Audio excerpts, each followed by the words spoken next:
Hey, what's up everybody? It's Joe from Gadgetry Tech, and I have a pretty unique video today because we're going to talk about a headset from Rig, but it is also a collab with Wicked Cushions, a company that I'm sure many of you who watch my channel are familiar with.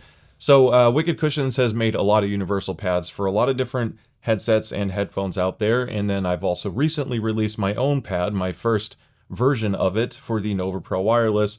Wicked Cushions helped support that. So I don't want to have any bias or perceptions of bias. I use objective measurements to talk about how this affects sound quality, and I will do that briefly in this review. But it is exciting to see because he's always had a lot of passion on customizing headsets. It wasn't really originally just about sound quality. It was about comfort, uniqueness, and customization. And a lot of people, the majority of the people out there are often more interested in the looks and the comfort and how it feels. And there are valid points to that. So this thing's pretty cool. It's not actually any more expensive than the standard Rig 600. The regular Rig 600 used to retail for about $100, but it's still in the 80s if you order it online. And this guy is $89.99, available exclusively, at least at the time of this review, at GameStop. Now, it's not any heavier than the standard Rig 600. I thought originally, because of these pads being thicker and more plush and just larger overall, that it would add to the weight. But I'm pleased to say they both come in, whether you have the standard version or the Wicked Cushion edition. It weighs only 240 grams. Now, as far as basic specs go, again, nothing's changed here. We're at an 18-hour battery life if you're using the 2.4 gigahertz dongle, which is a USB-C dongle, and then it's 24 hours if you use Bluetooth. Now, for any reason you don't have a USB-C port, it does come with a USB-A to C adapter. It's a little cable that will extend it, and that allows you to plug it into basically anything you want. It does come with a charge cable as well, although it's extremely short, so it's not like you can charge it and play at the same time, so just factor that in. As far as build quality and comfort goes, there's a couple unique things that the Wicked Cushion edition has. Now, I have the standard Rig 600 that I received in the past, and you can see that they are visibly almost identical aside from the color. Now, the pads, of course, are going to be different. They both use the same sport fabric memory foam headband, which I like. The pads on the standard Rig 600 are sport fabric all the way around, whereas on the Rig edition, it's a sport fabric on the contact patch for your ear, and then you get a leatherette inner and outer. You're normally going to have a bigger impact on sound, but in this case, when I measured it, it didn't. So before I get too far, I want to talk about the comfort differences. And what's interesting about the Rig 600 is the way you adjust it. And that's going to make some people worry if you see that at first, because if you're not familiar with this line, that's obviously a scary sight. So you can see that the Wicked Cushion pads are visibly a little bit larger. This is a really big thing for me because this headset does really well for the younger crowd because it can get quite small. It's also extremely durable, so that pop-off mechanism is actually there in case you accidentally sat on it, if you dropped it, etc. This is the most common breakpoint on a headset. The headband itself, when I pop this off, is crazy twistable. I mean, I'm not suggesting to abuse this, but let's face it, some people have either anger issues, or if you're younger, or if you just make a mistake and you're not paying attention, things happen. Well, this design is set up to maximize durability because it gives you a breakaway point. You have to assemble it in box, and this is also your sizing mechanism because you have 3 different tabs here. So the small setting is really small. If you have a very tiny head, that'd be about the only time I can imagine, or if it's a young child. And I have to kind of bounce between medium to large. I think large is slightly better suited for me, especially if I have a hat on, but depending on your head size. It's not as adjustable as some other models out there, but this has been kind of a common design with the Rig chassis in general. The Rig 800s and 900s use the same thing, and of course, it's no different here. This dongle, by the way, that's just my way of storing it when I want quick access to it. It's not like you ever want to keep this in here, and if you pack it in a bag or something, keep that separate because you don't want to snap it off. Aside from other pad dimensions, not only is it a different material, but there's a different plushness to it. This is a more rapid rebound traditional foam. It's still lightweight, and on Wicked Cushions, they went with a slightly softer, slower release memory foam. It feels more pillowy, it feels a little bit more dense. The big advantage of this is if you wear glasses, the larger cup size is very important for glasses for pressure on the front and back where the temple touches your head.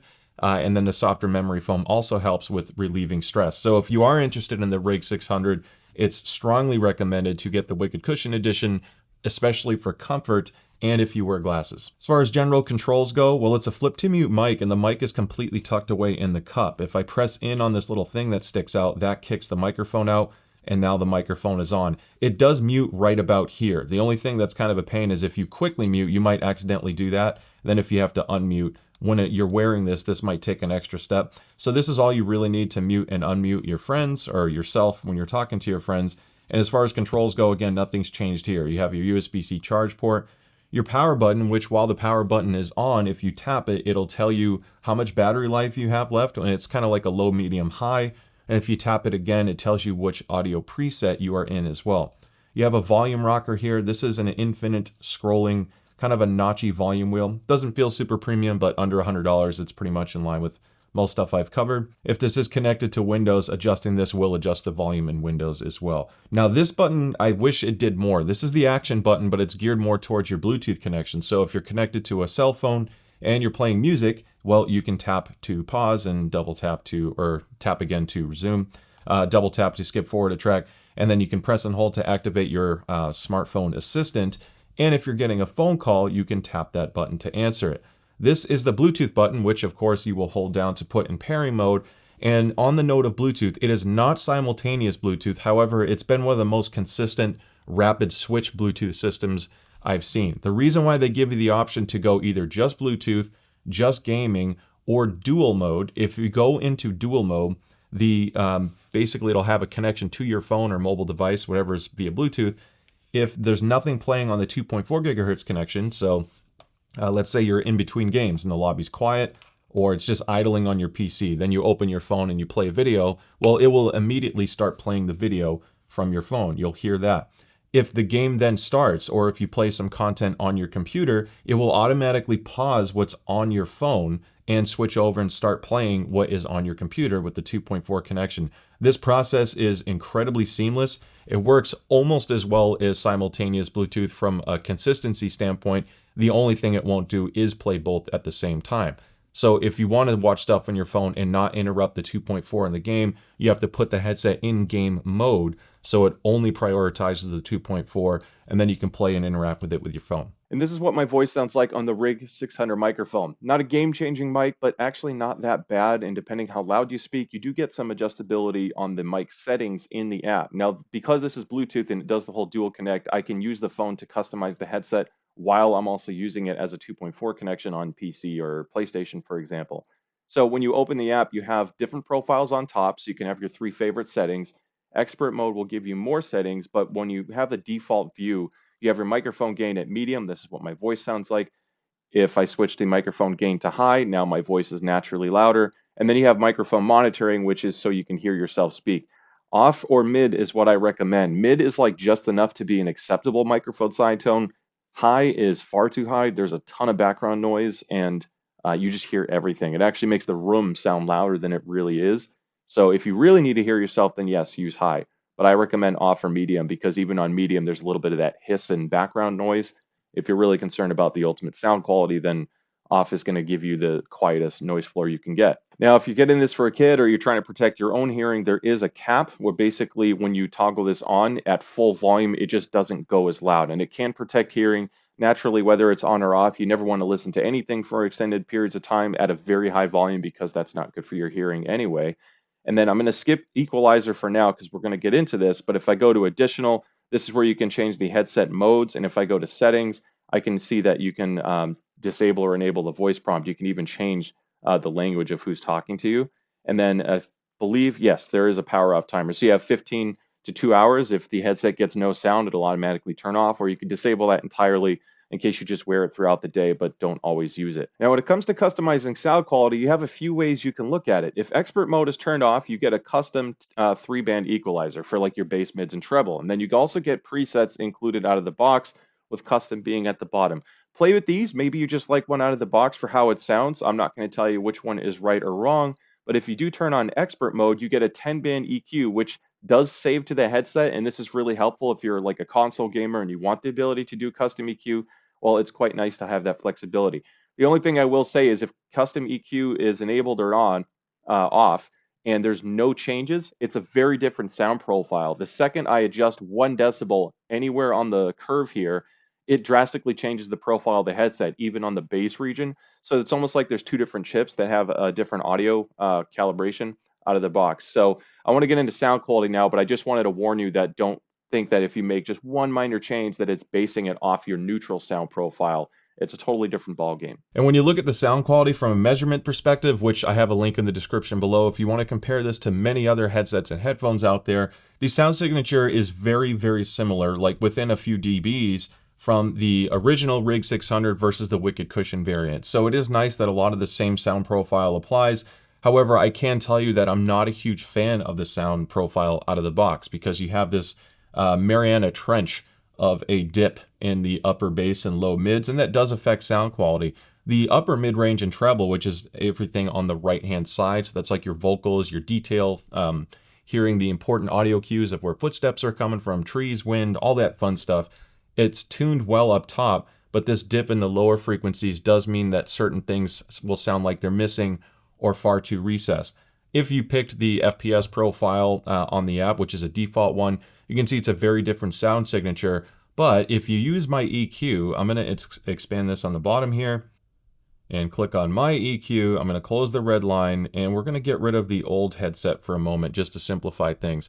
So the blue line is my custom EQ. Now there is a little bit more mid-bass, of course. It's really the only way to properly address this. If you think this is too much, just take that 125 hertz area and pull it down a little bit. The reason why I had to leave it up is if you reduce 125 decibels lower than what my gain preset is, it makes this dip in the 300 hertz area go even lower. And I didn't want to lose too much more of that. I wasn't willing to sacrifice it. So it doesn't take a lot of drastic EQ, but simply switching to custom, use my preset, and then you have a much more enjoyable sound profile, whether you're doing casual single player or single story gaming or more the competitive FPS side. Now, as far as subjective sound quality goes, if you turn the EQ off, again, it's a very different profile. It has like a really strong deep sub-bass sensation, and then with that dip in the upper mid-bass, it just sounds more thumpy and deep, but it doesn't have as much of a punch as some other headsets like HyperX.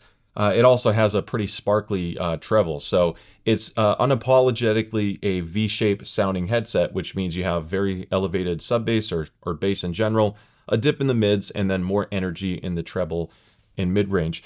It does work well for a lot of people. A lot of people like V-shaped sound. That's why it's common in a lot of consumer electronic stuff. But if you are listening to a lot of music with this, that sound profile won't be as rewarding depending on what you're listening to, especially if you're into rock or any kind of string instrument. It definitely doesn't sound as natural. On the gaming side, that is less of an issue because you have really strong bass. You have a really good immersion factor, but again, it's more of a thumpy bass. It's not really geared towards like an esports sound profile.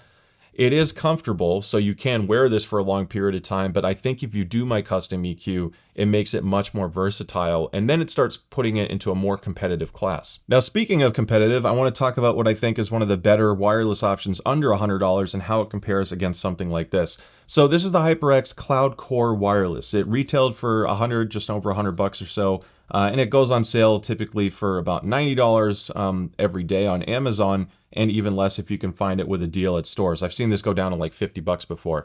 Purely on sound quality, if you just open both of these up, plug them in and start playing, this sound profile is more versatile because it has a good mix of immersion and competitive play. It's also pretty clear, uses 53mm drivers, and you would think that means it gets much louder and much more powerful, but driver size doesn't mean everything, and a lot of high-end expensive headphones, stuff from like Sennheiser, are still in the 40mm range. So as far as how it sounds, it's good and it's punchy, and you have a really good mid-range and treble. But my issue with the Cloud Core Wireless is the pads are full leatherette. They are very much more shallow pad than either of the Rig headsets. The Wicked Cushion one's even larger, but this guy's more flat, and when you wear it, it's like a little sandwich for your ears. It sounds great, but the microphone's not as good. Battery life is comparable. This is rated at 20 hours at 2.4. It has no onboard EQ. It has no Bluetooth whatsoever. It's not going to be as durable, but you still have a pretty good headband design. You know, this stuff isn't bad. This is a metal fork, which is kind of cool, but a plastic buckle here means that this is like the weak point. I think this is a really good headset. I'm not trying to discredit it. I think purely on sound, this has the edge, but the microphone isn't as good and the comfort isn't as good. So it's really just a matter of what you value. And if you are okay with doing custom EQ, Well, now all of a sudden the Rig is a much more competitive option. That about wraps up the review. This is kind of fun because it's cool to see Wicked cushions coming with headsets nowadays. A lot of people are buying Wicked cushions for a few reasons. You know, I showed you that HyperX headset, which is a full leatherette pad. It's a very common headset that people buy new pads for, making it a much more expensive headset in the end if you're adding $30 to the price. Wicked cushions are known for a few things. They're known for their comfort, they're known for the style, and they're also known for durability because a lot of the stock pads, especially with leatherette, they tend to flake off and fail after a year or two. One of the biggest reasons why people buy new pads is because your old ones deteriorate and break down. Wicked cushions are much better for that, so this is a really strong and smart pick for the long-term ownership experience. If you go with a HyperX, I can guarantee you within a couple years of heavy use, you're gonna have to buy new pads anyway, and that won't be the case with something like the Rig. So hopefully you found this video helpful, and if you did, don't forget to like and subscribe. I'd love to see you at the next video. Stay safe, and I'll see you next time. Bye.